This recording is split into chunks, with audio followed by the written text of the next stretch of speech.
quarter of the old city had also been involved in the conflagration.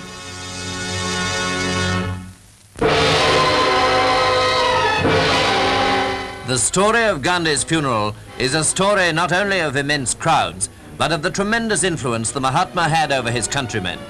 People of every walk of life are seen assembling for the funeral, and they came in their hundreds of thousands. At Birla House, where Gandhi's body had been lying since the assassination, the people came to pay tribute and to see for themselves that the incredible was really true. Gandhi had been murdered.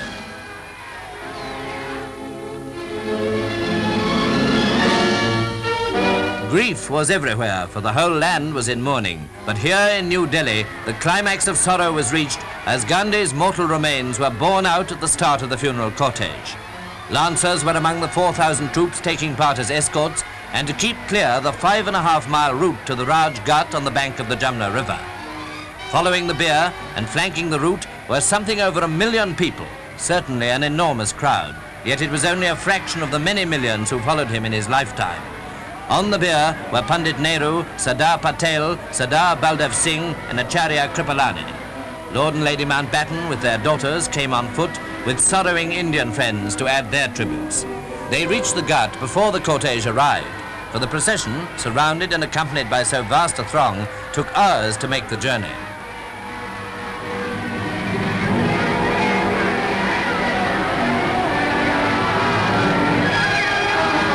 At the Ghat, where the cremation took place, emotions were so strong and the numbers so great that police and troops had the utmost difficulty in keeping any sort of order.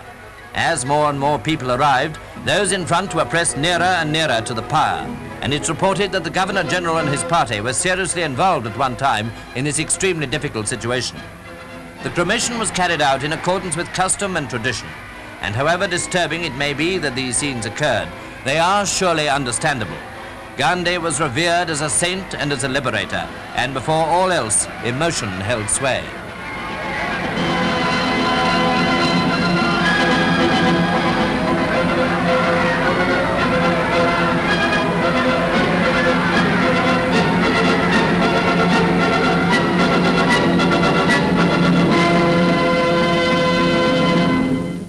Afterwards, the scene gave place to one of simple mourning, as people came to pay their last personal tributes. It was a scene of great pathos, and it portrays, better than words could do, the place Gandhi held in the hearts of Indians.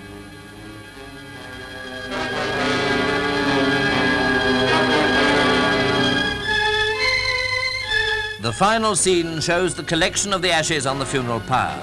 This was the task of priests and close relatives of the Mahatma. It was the prelude to the casting of the ashes into the Jumna, the Ganges, and other holy rivers of India. Gandhi had made his last journey, but for his countless followers, Gandhi was immortal.